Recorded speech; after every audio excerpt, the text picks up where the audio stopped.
Sir और जो सत्र कैसा रहा तो इम्पोर्टेंट है और इस बार नेक्स्ट देखिए क्योंकि मानसून सत्र अब की बार बड़ा छोटा था, आमतौर पर 6 और 5-6 लोग की अब की बार 4, लेकिन मुझे इस बात को लेकर के संतोष है कि मानसून सत्र बहुत अच्छा रहा है और हमारे सारे माननीय विधायकों ने, मंत्रीगण ने जिस प्रकार से सरकार के ओर से विपक्ष को जवाब देने थे बहुत बखूबी तरीके से दिए हैं और बहुत बेहतर ढंग से दिए हैं। हालांकि कांग्रेस बहुत प्रयत्न कर रही है इस दिशा में कि वो चुनाव के करीब माहौल को इस प्रकार से खड़ा करने की कोशिश कर रहे हैं जिन मुद्दों को लेकर के, और अविश्वास प्रस्ताव भी हिमाचल प्रदेश विधानसभा में लाया, लेकिन फजीहत अपनी ही की। उनकी ओर से कोई भी आदमी दमदार तरीके से अपनी बात कह ही नहीं पाया, और कहने की स्थिति तब बन पाती है जब कहने के लिए कुछ हो। और ऐसे में अब जब कुछ नहीं है तो बिना वजह के सत्र के अंदर जिन मुद्दों का उस तरह का महत्व नहीं है उन मुद्दों को उठाने की कोशिश कर रहे हैं, जिससे शोर हो, हल्ला हो और खबर बने। इस तरह से उन्हें प्रयास किए। मैं सिर्फ इतना ही कहना चाह रहा हूं कि विशेष तौर से आज का हमारा ये मानसून सत्र का अंतिम दिन है। इसके बाद स्वाभाविक रूप से सब हम लोग चुनाव में जाएंगे। चुनाव के पश्चात नई विधानसभा का गठन होगा, उस दौरान फिर अलग तरह से मिलेंगे। लेकिन आज खासतौर से जो ओपीएस के विषय को लेकर के आज यहाँ अपनी बात कांग्रेस के मित्रों ने कही है विधानसभा के अंदर, मैं सिर्फ इतना ही कहना चाह रहा हूँ, ओपीएस में साइन करने, ओपीएस को बंद करने के लिए साइन उनके ही मुख्यमंत्री के थे, पूर्व मुख्यमंत्री वीरभद्र सिंह जी के, लागू करने वाले वही थे।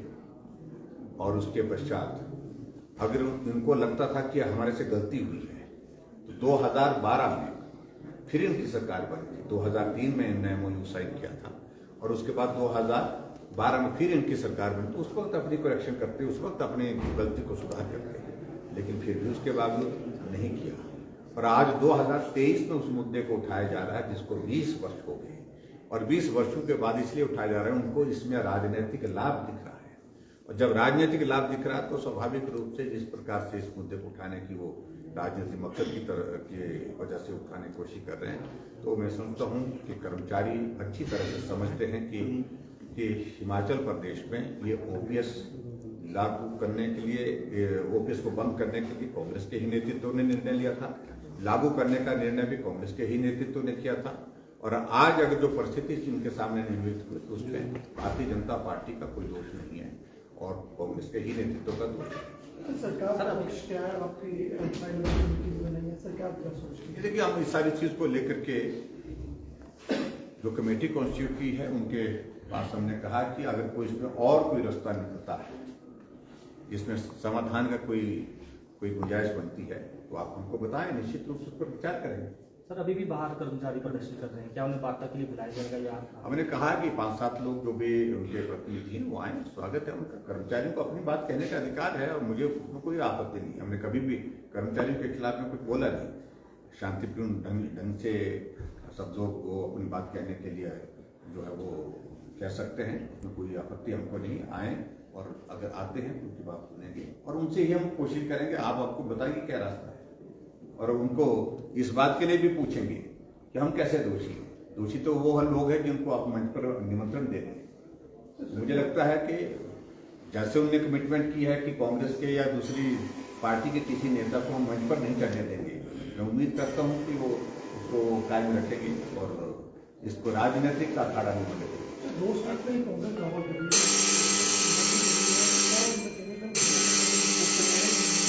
कार्रवाई और कुछ उसमें होने वाला नहीं है।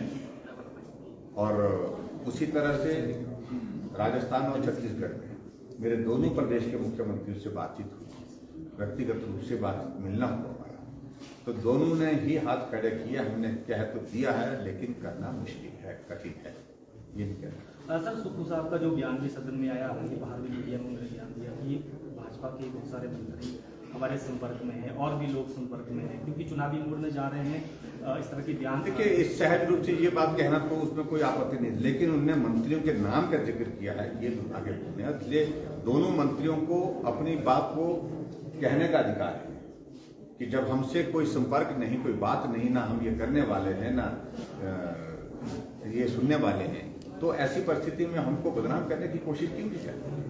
और स्वाभाविक रूप से किसी भी व्यक्ति को गुस्सा आएगा। आखिरकार हम चुनाव में जाते हैं तो आदमी एक समाज के बीच में काम करने वाला अपनी एक छवि के साथ जाता है।